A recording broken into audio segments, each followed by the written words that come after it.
Welcome to Chicago, a beautiful and enchanting city full of heart. This wonderful city is well known for a lot of interesting sights.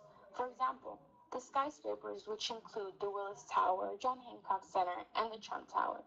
Also, you have to see the skyline, which lights great at night. To our sports teams like the Bears, Cubs, and White Sox, visit the museums such as the Science and Industry and the Field Museum. Go see that famous line in front of the Art Institute. Take a boat ride on the lake, or even have a lazy day on the beach. Ride the Ferris wheel on Navy Pier. Hey, while you're at it, go and see the Bean. That's not all you can do. You also can go to concerts, maybe go to the Taste of Chicago. Also, if you're looking for great food, go and order the Chicago favorite deep dish pizza.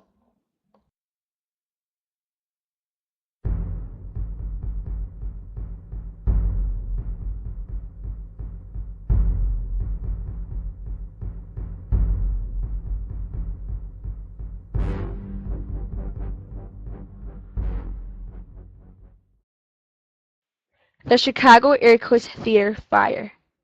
In 1903, Chicago faced an unpleasant disaster which nearly killed 600 people. That unfaithful day of December 30th, 1903, will be marked in the history books forever. The Iroquois Theater was built in November of 1903, with Benjamin H. Marshall as the architect. Co-owners of the theater were Harry J. Powers and William J. Davis. They picked the theater to be on 2428 West Randolph Street because the location would attract women who were taking day trips into the city. Countless of people in and out of state came to see the new theater. The theater had everyone in amazement because of the jaw-dropping scenery. With a capacity of 1,602, there were three audience levels: the main floor, the dress circle, and the gallery. Also, there were standing rooms available. In the opening week, the theater showed a musical called Mr. Bluebeard, which was based off of the well-known folktale of Bluebeard. The performance of the show on December 30th drew the biggest audience since the theater had been open. The show sold out. The Iroquois Theater reached an estimated guest of over 2,100 people to come see the show. With this great deal of a number, all three audience levels and standing rooms were filled. This caused people to sit in aisles and others to block exits.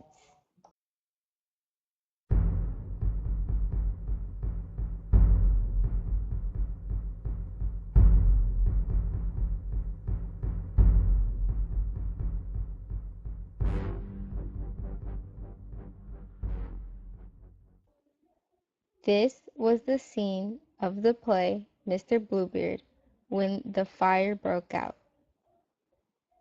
By 4 p.m., the streets outside the theater were filled with a collection of people.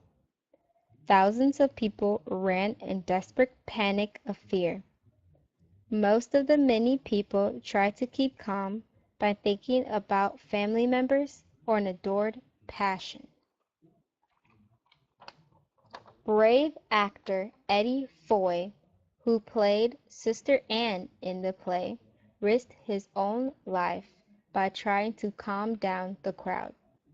The famous actor did make it out alive after his act of bravery by climbing through the sewer. The aerialist wasn't so lucky. Nellie Reed, who played a fairy in the play, would fly over the audience over on a wire. Still on the wire, waiting for her cue, she fell and faced heavy injuries. She died 3 days later from burns and internal injuries.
The Iroquois Theatre was pronounced as the finest and most elegant theaters in the United States.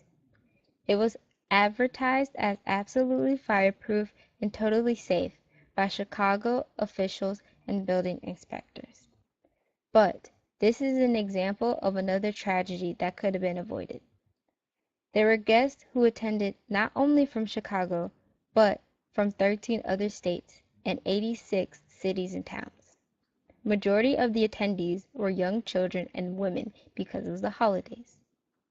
The fire started backstage and spread quickly throughout the entire theater. Iroquois management locked down all fire exits and most outdoor doors to keep invaders away. There were no exits. Many jumped to their death to the fact of the door being closed and the intense heat. There were hundreds of unrecognizable bodies.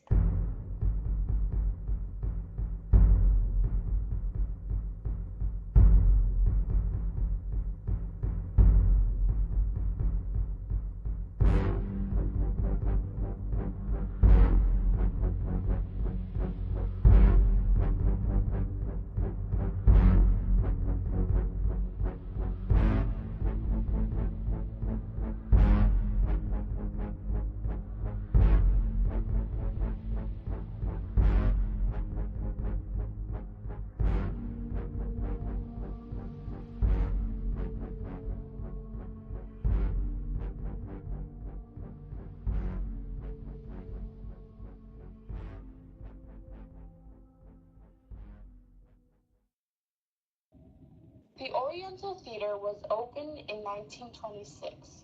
It was named one of many extravagant theater places built in Chicago during the 1920s. It was built on the same location as the former Iroquois Theater. Although you may not have heard, but this is a tragic fire during 1903 that claimed over 600 lives, twice as more than the memorable Chicago fire. Although both Iroquois and Oriental look identical, the Oriental retained nothing from the building that once stood on the same site.